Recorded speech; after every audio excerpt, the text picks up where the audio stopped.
PM Kusum పథకం కింద రెండో దశలో 4,00,000 వ్యవసాయ విద్యుత్ కనెక్షన్లకు సరిపడా సౌర విద్యుత్తును ఉత్పత్తి చేసే ప్రాజెక్టుల ఏర్పాటుకి సంబంధించిన డిపిఆర్‌ని కేంద్ర పునరుత్పాదక ఇంధన వనరుల మంత్రిత్వ శాఖ ఆమోదానికి పంపించారు.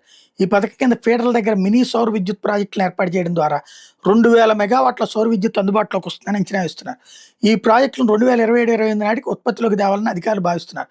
ఏపీఆర్సీ యూనిట్ విద్యుత్‌కి చర వ్యయం కింద రూ. 3.62 చొప్పున అనుమతి ఇచ్చింది. పీఎం కుసుమ్ ప్రాజెక్టులు నిర్వహించే టెండర్ల ప్రక్రియలో అంతకంటే తక్కువ ధరకు విద్యుత్ అందుబాటులోకి వస్తుందన్నది అధికారుల అంచనా.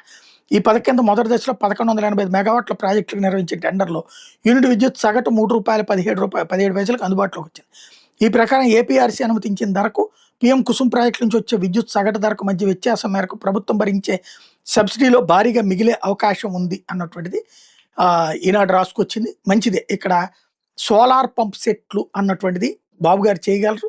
ఇంతకుముందు కూడా ఆయన కేంద్ర ప్రభుత్వ పథకాలని సద్వినియోగం చేయడంలో సిద్ధవస్తుడు. కాకపోతే ఒకే ఒక్క కామెడీ అలా ఏంటంటే ₹2.49కి సోలార్ పవర్ని కేంద్ర ప్రభుత్వానికి సంబంధించి సెకి ఆంధ్రప్రదేశ్కి ఇస్తే జగన్ టైంలో ఒప్పందం కుదుర్చుకుంటే దాని మీద విషం చిమ్మినటువంటి ఈనాడు జ్యోతి ఇవాళ ₹3.17కే సోలార్ పవర్ అని గొప్పగా రాస్తున్నారన్నమాట.